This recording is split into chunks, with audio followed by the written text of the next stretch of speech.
اللہ اللہ اللہ اللہ۔ اللہ کریم نے چھٹے پارے کے آغاز میں فرمایا لا یحب اللہ الجہر بالسوء، فرمایا بے شک اللہ پسند نہیں کرتا کہ بری بات کا اعلان کیا جائے، عیب اعلانیہ بیان کیے جائیں، اللہ اس کو پسند نہیں کرتا۔ من القولی، کسی بات میں سے بھی کوئی ایسی بات کی جائے، کوئی ایسا قول بیان کیا جائے جو برا ہو، اللہ اس کو پسند نہیں کرتا اس کے اعلان کو۔ الا من ظلم، ہاں جس پر ظلم ہو، جس پر زیادتی ہو، اس کو اجازت ہے کہ وہ اعلانیہ اس بات کا اظہار کرے کہ فلاں نے میرے ساتھ ظلم کیا ہے۔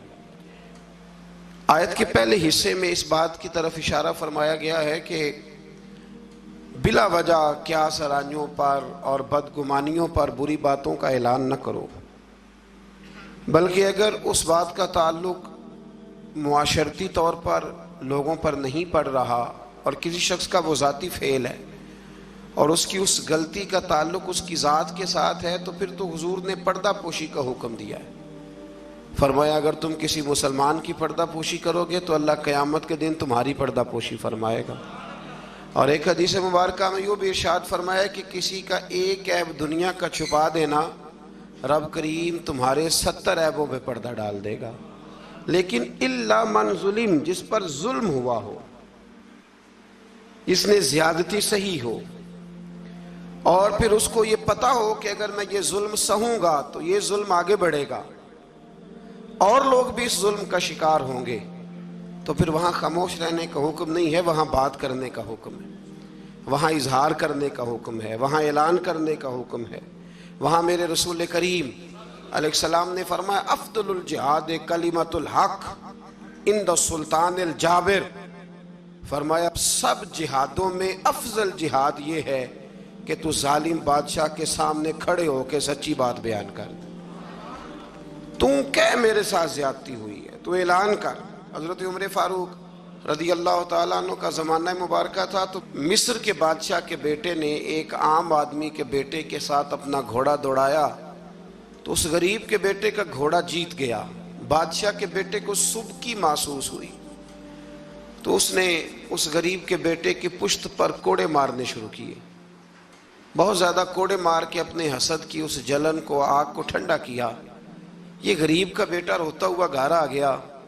کچھ لوگ کہہ دیتے ہیں بچوں کو کہ بیٹا ہم نہیں ان ظالموں سے مقابلہ کر سکتے، برداشت کرو۔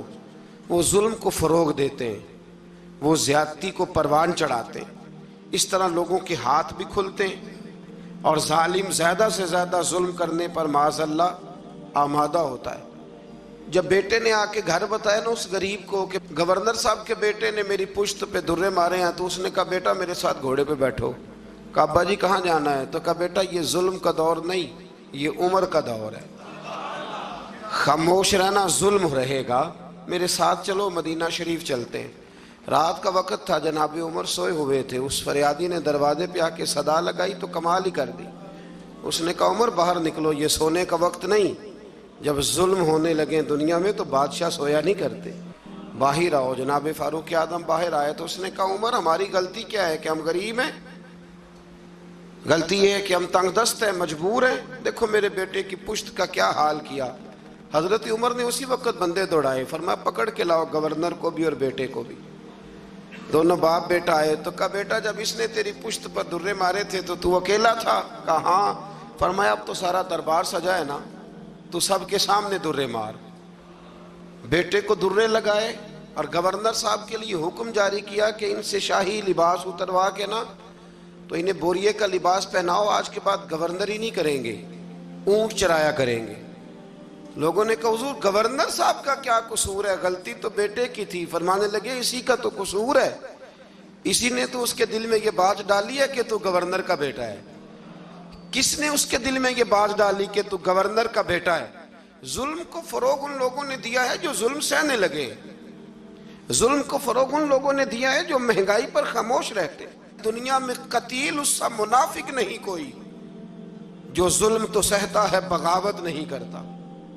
دنیا میں قتیل اس سا منافق نہیں کوئی، یہ سب سے بڑا ظالم ہے جو ظلم سہتا ہے اور لوگوں کو بھی مشورہ دیتا ہے اس دور میں کچھ نہیں ہو سکتا لہذا چپ کر جاؤ، کوئی ایک تو بولے گا نا؟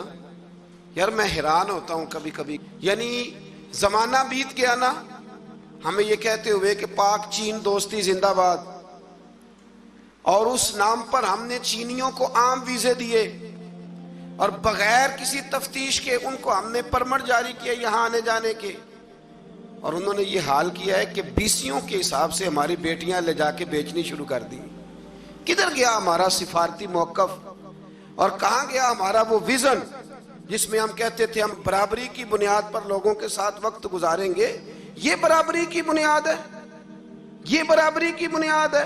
اور ٹی وی روز خبر بریک کر دیتا ہے کہ 2 بچیاں اور سامنے آ گئی ہیں جن کے ساتھ یہ ظلم ہو رہا ہے۔ حکومتی نمائندوں میں سے کسی نے آگے بڑھ کے بات کیوں نہیں کی؟ اس پر گفتگو کیوں نہیں کی گئی؟ اور احتجاج کیوں نہیں ریکارڈ کرایا گیا؟ ان بچوں کو گرفتار کر لیا گیا ہے، لوگوں کو دکھا دیا گیا ہے، لیکن ہم نے بڑے لوگ گرفتار ہوتے بھی دیکھے اور پھر راتوں رات واپس جاتے بھی دیکھے۔ یہ ہم نے رنگ دیکھا، کسی کی دیت چلی گئی اور کسی کا کچھ چلا گیا، لیکن یہ ظلم کی رات زیادہ دیر تک چلے گی نہیں۔ یہ یاد رکھیں، ظلم جب بڑھ جاتا ہے تو پھر مٹ جاتا ہے، پھر وہ ختم ہو جاتا ہے۔ لیکن میں آپ سے گزارش کروں گا، رمضان المبارک میں قرآن مجید کا 6واں پارہ پہلے نمبر پر ہمیں کہتا ہے ظلم سہنا چھوڑ دو، ظالموں کے ساتھ موافقت کرنا، مطابقت کرنا، ان کے ساتھ پیار کرنا یہ چھوڑ دو، ظالموں کی دوستی اچھی نہیں ہوتی۔ اس سے آگے جب ہم بڑھتے ہیں تو اللہ تبارک و تعالیٰ نے ایک گروہ کا ذکر کیا ہے، اس کے بارے میں فرمایا کہ وہ اللہ اور اس کے رسول کے ساتھ کفر کرتے ہیں، اور ایک بڑی انوکھی بات بیان کی ہے، فرمایا وہ کفر بھی کرتے ہیں اور وہ اللہ اور اس کے رسولوں کے درمیان فرق بھی کرنا چاہتے ہیں، وہ ارادہ رکھتے ہیں کہ اللہ اور اللہ کے رسولوں کے درمیان فرق کر دیں، جدائی پیدا کر دیں۔ فرمایا ان کا کہنا یہ ہے کہ وہ بعض رسولوں پر ایمان لاتے ہیں اور بعض کے ساتھ کفر کرتے ہیں۔ فرمایا یہ لوگ کافر ہیں اور ان کی باتیں رب کریم کے لیے قابل قبول نہیں ہیں، یہ ان کا رویہ اہل اسلام کے لیے قابل قبول، اور ان لوگوں کے بارے میں اللہ کریم نے فرمایا اولئک ھم الکافرون حقا۔ فرمایا یہ جو ہے نا کچھ رسولوں کو مانتے ہیں کچھ کو نہیں مانتے اور اللہ اور اس کے رسول کے درمیان جدائی کرنا چاہتے ہیں، فرمایا یہ پکے کافر ہیں، پکے کافر ہیں، پکے، یہ بڑے پکے۔ ہمارے بریلی شریف میں ایک استاد ہوا کرتے تھے حضرت علامہ بہاؤل مصطفیٰ صاحب قبلہ، مولانا امجد علی اعظمی صاحب رحمۃ اللہ تعالیٰ علیہ کے چھوٹے صاحبزادے تھے، وہ ابھی بھی پڑھاتے ہیں بریلی شریف میں، جنہوں نے بہار شعر لکھی ہے۔ تو وہ کہا کرتے تھے کچھ کافر ہوتے ہیں کچھ سپر کافر ہوتے ہیں۔ ہم نے ان سے کہا جناب یہ سپر کافر کون سے ہوتے ہیں؟ کہتے ہیں کافر تو وہ ہوتا ہے نا جو اللہ رسول کو مانتا نہیں، اور سپر کافر وہ ہوتا ہے جو کہتا ہے رب علیحدہ رسول علیحدہ، بالکل ان کو قریب نہیں ہونا چاہیے۔ فرمایا یہ سپر کافر ہے، اس لیے کہ کلمہ پڑھ کے بھی وہ بات کرتا ہے جس کا کوئی وجود موجود ہے۔ اللہ تعالیٰ سمجھنے کی توفیق عطا فرمائے۔ اس سے پھر تھوڑا سا جب ہم آگے بڑھتے ہیں تو اللہ تبارک و تعالیٰ نے حضرت عیسیٰ علیہ السلام کا ذکر فرمایا ہے کہ حضرت عیسیٰ علیہ السلام کو اللہ تبارک و تعالیٰ نے آسمانوں پہ اٹھا لیا۔ ہمارے مفسرین نے لکھا ہے کہ جب ان لوگوں نے یہ چال چلی کہ حضرت عیسیٰ علیہ السلام کو معاذ اللہ شہید کر دیا جائے، تو اللہ تعالیٰ نے اسی گروہ میں سے ایک شخص کو وہ شباہت دی جو حضرت عیسیٰ علیہ السلام کی شباہت تھی، اس کو انہوں نے سولی پہ چڑھا دیا، اور رب کریم نے حضرت عیسیٰ کو آسمانوں پہ بلا لیا۔ حضرت عیسیٰ چوتھے آسمان پر موجود ہیں اور زندہ ہیں، وہ تشریف لائیں گے، اور میرے رسول پاک نے فرمایا وہ میری مسجد میں نماز پڑھیں گے اور وہ یہاں آئیں گے، امت مسلمہ کی رہنمائی کریں گے، اور فرمایا اپنے کلمے کو فروغ نہیں دیں گے، میرا کلمہ پڑھوائیں گے لوگوں، اور فرمایا جب وہ نماز پڑھیں گے نا تو امامت بھی میری امت کا امام کرے گا۔ تو حضرت عیسیٰ علیہ السلام کا تشریف لانا یہاں بیان کیا گیا، پھر یہاں اللہ تعالیٰ نے اپنے بہت سارے رسولوں کے نام لے لے کے ذکر فرمائے، اور فرمایا کچھ نام ایسے ہیں جو ہم نے بتلا دیے ہیں اور کچھ نام ایسے ہیں جو بتلائے، تو جو نہیں بتلائے ان پر بھی ایمان لانا ہے، اور جو بتلا دیے گئے ان پر بھی ایمان لانا ہے۔ یہاں اس بات کا بڑی وضاحت کے ساتھ ذکر فرمایا گیا۔ پھر اللہ تبارک و تعالیٰ نے آگے جا کے بعض ایسی باتیں جو پہلے بھی ہم ملاحظہ کر چکے ہیں ان باتوں کو بیان فرمایا، اور حضرت عیسیٰ علیہ السلام کے بارے میں خاص کر کے جو عیسائیوں کا عقیدہ ہے معاذ اللہ تعالیٰ. میں نے جب حضرت عزیر علیہ السلام کا ذکر آیا تھا نا 3 پارے میں، تو میں نے وہاں بھی یہ بات عرض کی تھی کہ جب انبیاء کرام علیہ السلام کی بہت زیادہ شانیں لوگ دیکھتے ہیں نا، تو کچھ لوگ غلوف کرتے ہیں. تو غلوف کا معنی یہ ہوتا ہے کہ وہ وہاں تک بات لے جاتے ہیں جہاں تک جا سکتی نہیں. جب حضرت عزیر علیہ السلام 100 سال تک سوئے رہے اور بیدار ہوئے تو یہودیوں نے انہیں اللہ کا بیٹا کہنا شروع کر دیا. یہی حال حضرت عیسیٰ علیہ السلام کے ساتھ ہوا کہ جب حضرت عیسیٰ بغیر والد کے پیدا ہوئے تو لوگوں نے معاذ اللہ انہیں اللہ کا بیٹا کہنا شروع کر دیا. یہ غلو ہے، یہ وہ ظلم ہے عقیدے کے ساتھ. اب بھی بہت سارے لوگ نا ہمارے یہ جو جدید، میں تھوڑا سا جب پڑھتا ہوں نا جدید ماحول کو تو میں دیکھتا ہوں کہ ایک ایسا مذہب تیار کرنے کی دنیا میں کوشش کی جا رہی ہے جس کے اندر سب لوگوں کو جمع کر دیا جائے، ایسی کھچڑی پکائی جائے کہ نہ مسلمان کا پتہ چلے اور نہ کافر کا پتہ چلے. بالکل کھچڑی پکا دی جاتی ہے.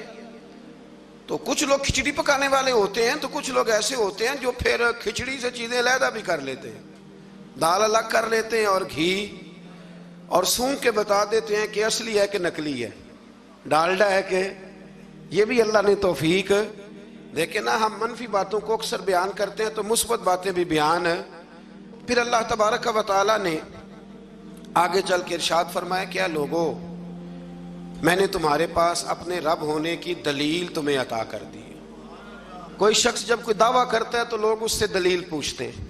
اللہ کریم کا دعویٰ ہے لا الہ الا اللہ، یہ دعویٰ ہے کہ اللہ وحدہ لا شریک ہے. تو لوگ دلیل پوچھتے تھے، دلیل کیا ہے؟ تو اسی پارے میں اللہ کریم نے فرمایا یا ایھا الناس قد جاءکم برہان من ربکم، فرمایا لوگو یہ جو میں نے تمہیں رسول عطا فرمائے ہیں نا، یہ تمہارے پاس تمہارے رب کی طرف سے دلیل آ گئی ہے. یہ دلیل ہے تمہارے پاس تمہارے رب کی طرف سے. حضرت عبداللہ ابن رواحہ رضی اللہ تعالیٰ عنہ فرمایا کرتے تھے کہ حضور کوئی معجزہ نہ دکھاتے، نہ چاند کو توڑتے، نہ سورج کو موڑتے، نہ رسول کریم علیہ السلام پتھروں سے کلمہ پڑھواتے، نہ درختوں سے سجدہ کرواتے، نہ مبارک انگلیوں سے چشمے جاری ہوتے. حضور کچھ نہ کرتے تو میرے محبوب کا چہرہ ہی ایسا تھا، لوگوں نے دیکھتے جانا تھا اور کلمہ پڑھتے جانا تھا. اس لیے کہ حضور صلی اللہ تعالیٰ علیہ وسلم کو اللہ نے وہ نورانیت، وہ کمال، وہ خوبصورتی عطا کی، وہ خاص جاذبیت ہے محبوب کی گفتگو میں بھی، حضور کی آنکھوں میں بھی، حضور کے لب و لہجے میں بھی، اور میرے رسول کے چہرہ انور میں بھی، اور پورا وجود حضور کا معجزہ ہے. تو اللہ تبارک و تعالیٰ نے پھر اسی پارے کے اندر اس بات کا بھی تذکرہ ارشاد فرمایا. شروع میں نا سورۃ المائدہ کے بالکل شروع میں اللہ تعالیٰ نے وعدے پورے کرنے کا حکم دیا. فرمایا ایمان والو اپنے وعدے پورے کرو. وعدہ پورا کرنا یہ انفرادی معاملہ نہیں، یہ اجتماعی معاملہ بھی ہے. اور ہمارے ہاں وعدے پورے نہیں کیے جاتے. وعدے پورے کرنا بڑا ہی ضروری ہے. ہمارے ہاں لوگ وعدہ نہیں پورا کرتے، اور میرے نبی کریم علیہ السلام نے حد بندی کر دی. فرمایا جو وعدے کا پابند نہیں اس کا تو دین ہی کوئی نہیں. اور ہمارے ملک میں حال یہ ہے وعدوں کے حوالے سے، میں نے کہا امیدوار تقریر کر رہا ہے اور جس بندے نے اپنی جیب سے اس کے اشتہار چھپائے ہیں، پینا فلیکس چھپائے ہیں، اور اس کی تصویر اس نے اپنے دل پہ لگائی ہوئی، اور نعرے بھی کھل کے مارے ہیں، اس نے کھل کے نعرے لگائے ہیں. اور جب اس نے وعدہ کیا نا کہ بس یہ سڑکیں پکی ہو جائیں گی، یہ پیرس بن جائے گا، اور ساتھ والی گلی مانچسٹر بن جائے گی، اور اس سے اگلی جو گلی ہوگی وہ لیڈز بن جائے گی، اور اس سے آگے جو ہے وہ بالکل برطانیہ والے دیکھنے آیا کریں گے، یہ سارے اس نے جہاں جہاں وعدہ کیا وہاں وہ جس نے اسٹیکر لگایا تھا اس نے نعرہ لگایا، پورا نعرہ لگا، پوری بات ہوئی.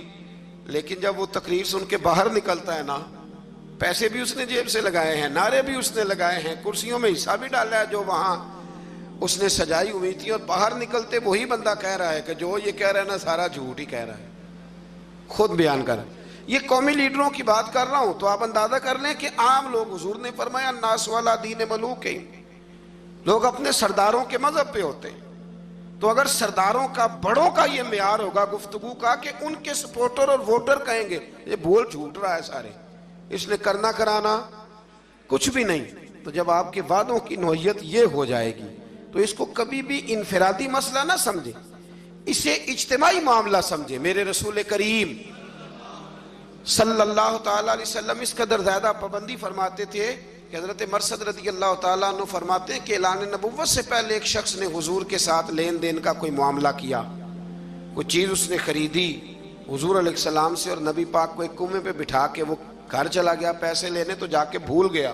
3 دن کے بعد اسے یاد آیا، اور وہ شخص کہتا ہے جب مجھے یاد آیا تو پھر بھی میں دوڑ کے نہیں آیا، میں نے کہا کہ وہ چلے گئے ہوں گے، 3 دن کون بیٹھا رہتا ہے۔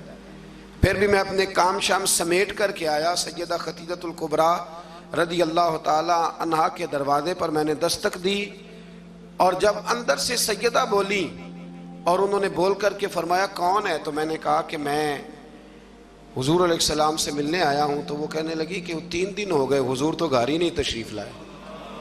فرماتے ہیں پھر میں تڑپا اور میں دوبارہ اس جگہ آیا تو حضور نے کچھ سخت جملہ نہیں کہا، فرمانے لگے خیریت تو تھی، آپ نے تو مجھے مشکل میں مبتلا کر دیا۔ آپ نے فرمایا یہاں بیٹھو، تو میں نے کہا بیٹھتا ہوں، تو پھر 3 دن ہو گئے بیٹھا ہوں، تو کہتے اس نے کہا کہ آپ اٹھ جاتے، تو محبوب فرمانے لگے کیسے اٹھ جاتا، تیرے ساتھ وعدہ جو کر لیا تھا یہاں بیٹھوں گا، اٹھ کیسے جاتا۔ تو معیار بنائیں زندگی کے اندر۔ یہ کیا بات ہوئی کچی کچی باتیں کرنا، اور باتیں کرتے وقت بھی ارادے کچے رکھنا، بات ہو جو گئی۔ پھر سے آگے اللہ تبارک و تعالیٰ نے کچھ ایسے جانوروں کا ذکر فرمایا ہے جو حلال ہیں، اور کچھ ایسی اشارے ارشاد فرمائے ہیں کہ کچھ جانور ایسے ہیں جو کھانا مسلمان کے لیے جائز نہیں ہے۔ اب ہمارا یہ معاملہ ہے کہ ہمیں تحقیق چاہیے ہوتی ہے، ہمارے کالم نگار اور میڈیا کی بے لگام آزادی اور سوشل میڈیا پر بے ہنگم گفتگو، ہمیں ہر چیز کی دلیل چاہیے ہوتی ہے۔ اب یہ بھی لوگ سوال کرنے لگے ہیں جی وہ حرام جانور جو یورپ کے ہاں اتنا زیادہ کھایا جاتا ہے وہ بیمار تو نہیں ہوتے، وہ مرتے تو نہیں، تو وہ فلاں تو نہیں ہوتا۔ تو خدا کے بندو، کوئی ضروری ہے کہ کوئی ایسی چیز لوگ کھائیں تو اس سے ماری جائیں تو وہ غلط ہوگی؟ نشہ کرنے سے آدمی مر جاتا ہے۔ لیکن حضرت صدیق اکبر نے جو جواب دیا تھا وہ بڑا شاندار ہے۔ کسی نے کہا کہ جب شراب حرام نہیں ہوئی تھی تو تب آپ پیتے تھے؟ تو ابو بکر صدیق فرمانے لگے میں وہ کام نہیں کرتا جو کرنے کے بعد بیوی اور بہن کی پہچان ختم ہو جاتی ہے، میں وہ کام نہیں کرتا۔ آپ سمجھیے گا بات کو کہ ضروری ہے کہ ہر بات کی حکمت ہی بتائی جائے، اور یہی کہا جائے کہ وہ فلانی چیز کھانے کے بعد کوئی مر گیا ہے ضروری ہے، تو پھر اور بہت ساری چیزیں آپ ان کو کھائیں اور کھانے کے بعد تجربہ کریں اور بتائیں کہ مرے ہیں کہ بچے ہیں۔ تو یہ بے ہنگم آزادی بے ہنگم گفتگو کو جنم دیتی ہے۔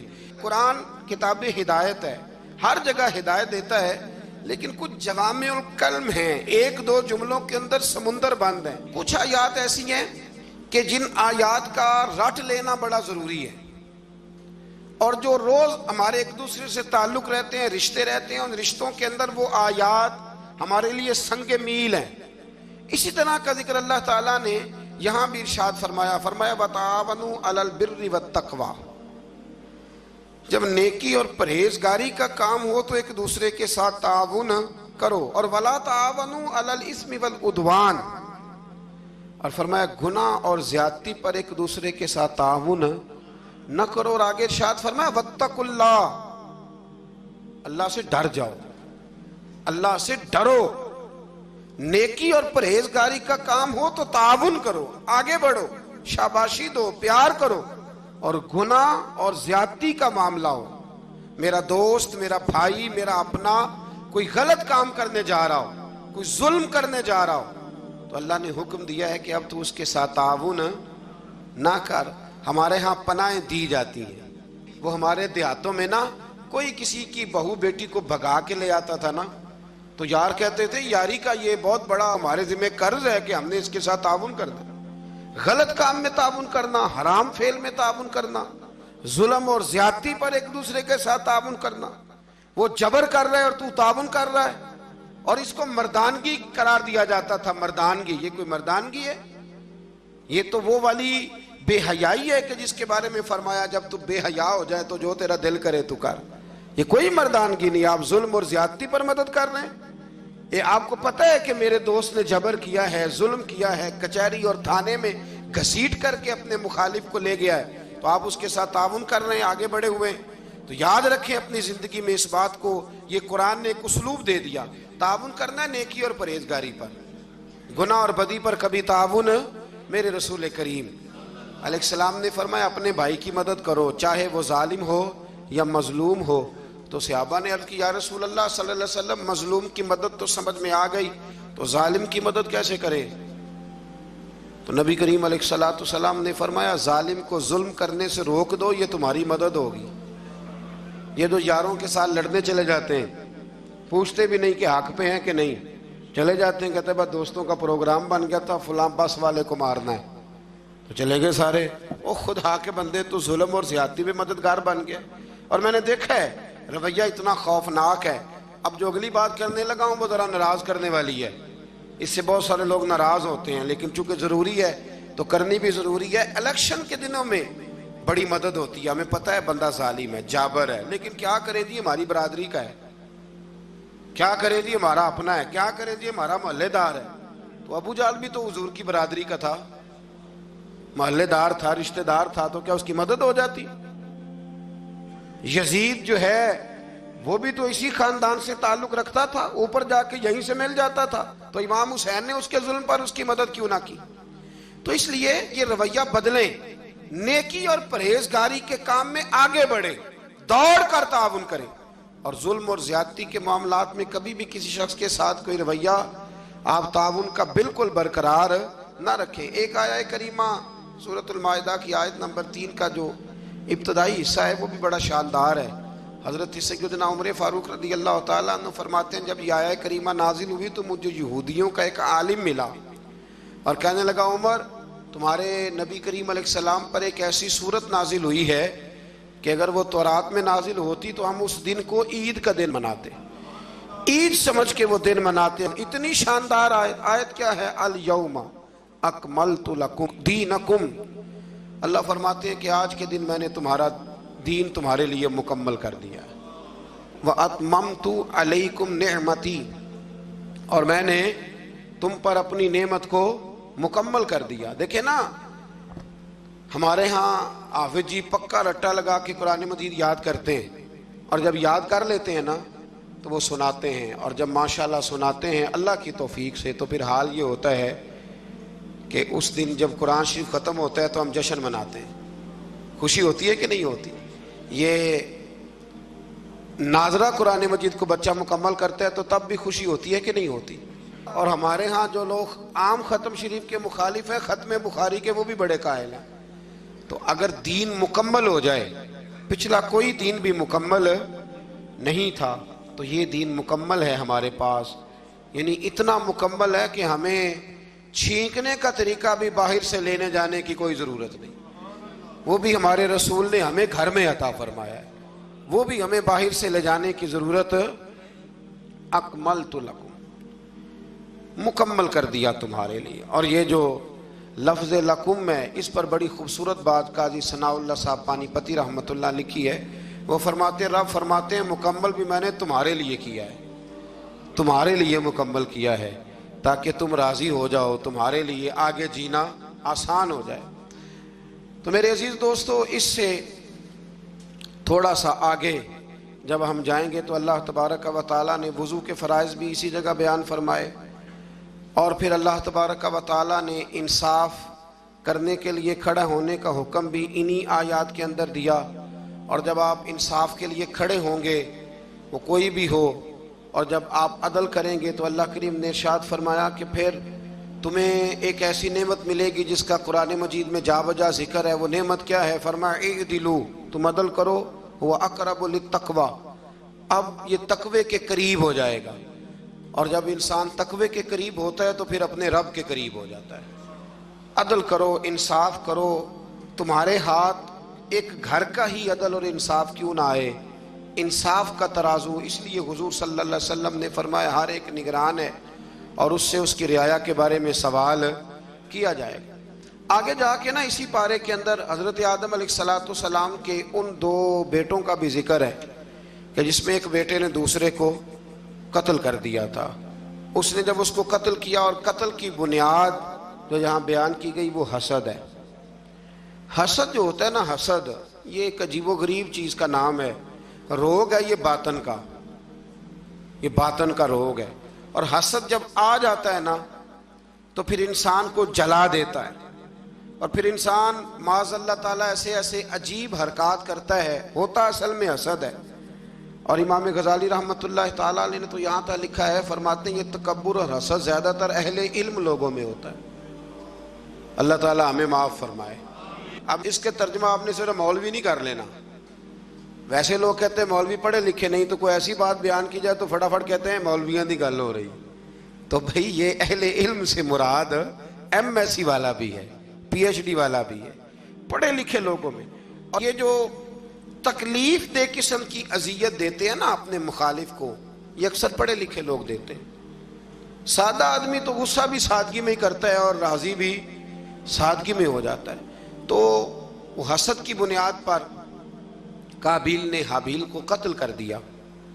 تو آگے قرآن مجید نے جو اسلوب بیان کیا وہ بڑا اور زیادہ نصیحت آموز ہے. جب قتل کیا تو اب کیا کرے، بھائی کی لاش کو اٹھا کے پھر رہے ہیں کہ ان کا کیا جائے. تو ان کو دفن کرنے کا طریقہ کوے نے سکھایا. کوے نے بھی لڑتے لڑتے دوسرے کوے کو مارا، پھر اس نے اپنی چونچ کے ساتھ زمین کو کھودا، پھر اس کے اندر اس نے کوے کو رکھ کے اس کے اوپر مٹی ڈالی. تو قابیل کو سمجھ آ گئی کہ اس طرح کر کے میں نے بھائی کو دفن کرنا ہے. تو اگر کوا کوئی بات سکھا سکتا ہے، کوئی اس کا مطلب ہے سیکھنے والا کہیں سے بھی سیکھ سکتا ہے. شرط یہ ہے کہ اس کا سیکھنے کا پروگرام ہو، اس کا ارادہ ہو کہ میں نے سیکھنا ہے. کچھ چیزیں ایسی ہوتی ہیں جو نظریاتی ہوتی ہیں، تو جو نظریاتی چیزیں ہوتی ہیں ان پر ظاہر ہے فوکس بھی زیادہ ہوتا ہے.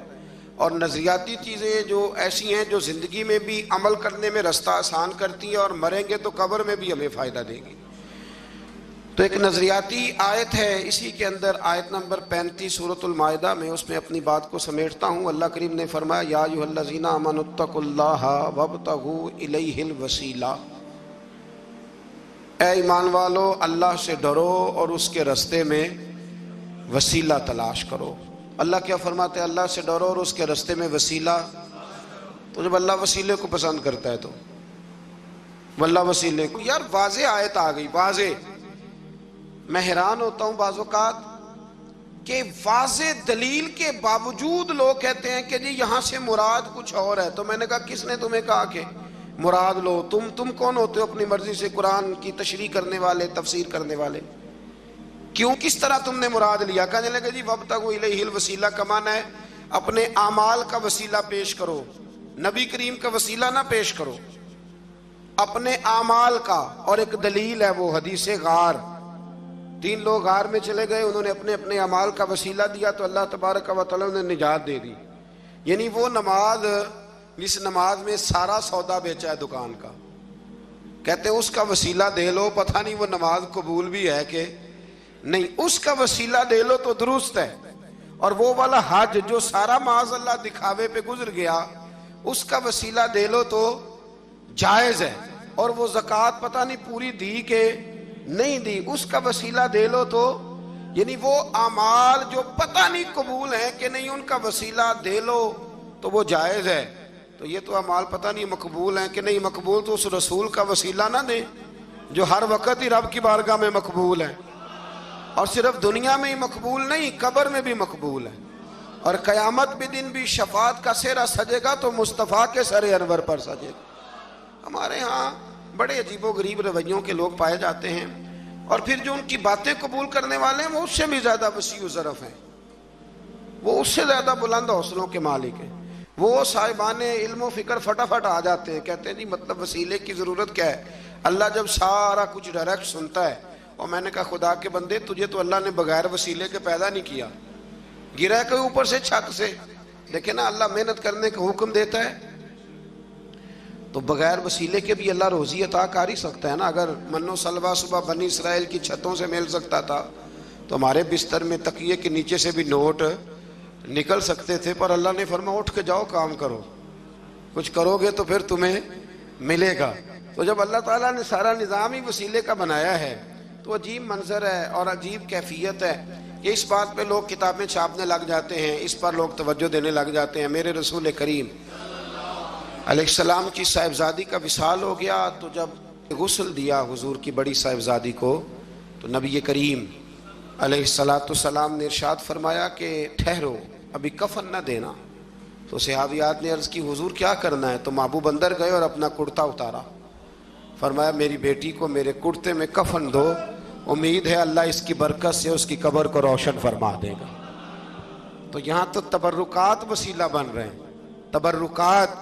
حضرت انس بن مالک رضی اللہ تعالیٰ عنہ کے پاس حضور کے ناخن تھے.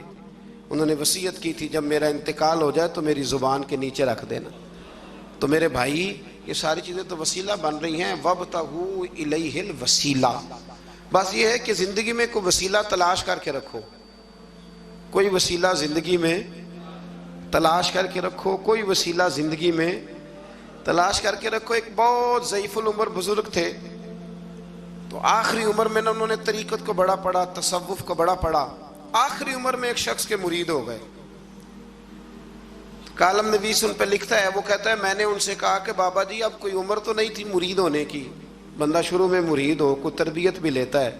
تو کہنے لگے بیٹے میں نے مرشد کے آداب بڑے پڑھے تھے لیکن کوئی ایسا وسیلہ بن نہ سکا, کامل مرشد تک پہنچ نہ سکا. پھر ارادہ کیا کہ اللہ کی توفیق سے اور تلاش کرتا ہوں, تو بڑھاپے میں مل گیا ہے. تو اس نے کہا حضرت جی اب کیا فائدہ؟ تو کہنے لگے فائدہ کیوں نہیں, مرنا تے ہے تو کسی دے سرے چڑھ کے کیوں نہ مریے. مرنا تے ہے تو کسی دے ہو کے کیوں نہ مریے. اس لیے آخری عمر میں اسے ہی پروگرام میرا پکا بن گیا ہے. اور یہ وَابْتَغُوا إِلَيْهِ الْوَسِيلَةَ پر شاہ ولی اللہ صاحب محدث دہلوی رحمت اللہ تعالیٰ علیہ, وقت نہیں ہے ورنہ میں کچھ اور بزرگوں کے بھی یہاں آپ کو حوالے پیش کرتا. شاہ ولی اللہ صاحب کو برِ صغیر پاک و ہند کے تقریباً تمام مکاتب فکر, ویسے لوگ انکار کرنے پہ آئیں تو وہ امام اعظم کا بھی کر دیں, ان کی مرضی ہے, لیکن تمام مکاتب فکر شاہ ولی اللہ صاحب کے نہ صرف عقیدت مند ہیں بلکہ ان کے شاگردوں کی لسٹ میں. تو شاہ ولی اللہ صاحب نے یہاں وَابْتَغُوا إِلَيْهِ الْوَسِيلَةَ پر لکھا ہے. فرماتے اس کا معنی یہ ہے کہ کوئی مرشد کامل تلاش کرو. اس کا معنی یہ ہے کہ تم کہیں جاؤ اور وہاں سے تربیت حاصل کرو اور کسی کے رستوں کے مسافر بن کے تم اللہ رسول کی بارگاہ میں آؤ. یہ ہمارے بزرگوں نے نہیں لکھا, یہ حضرت شاہ ولی اللہ صاحب علیہ رحمہ اس کو نقل کرتے ہیں. تو وسیلہ ایک بڑی محبوب چیز کا نام ہے, اللہ اس کو محبوب رکھتے ہیں. قیامت میں رب حساب ہی نہیں شروع کرے گا, بخاری مسلم میں موجود ہے. حساب اس وقت شروع ہوگا جب میرے رسول پاک سفارش کریں گے. تو جب قیامت کا وہ حساب جو طے ہے قرآن کی ہر سپارے میں جس کا ذکر ہے وہ حضور کے وسیلے سے شروع ہو رہا ہے. بس دعا فرمائیں کہ ہمارے ہاتھوں میں جو وسیلے ہیں وہ ہمیشہ قائم رہیں اور اللہ تبارک و تعالی ہماری نسبتوں کو مضبوطیاں عطا فرمائے. آخر دعوانا الحمدللہ.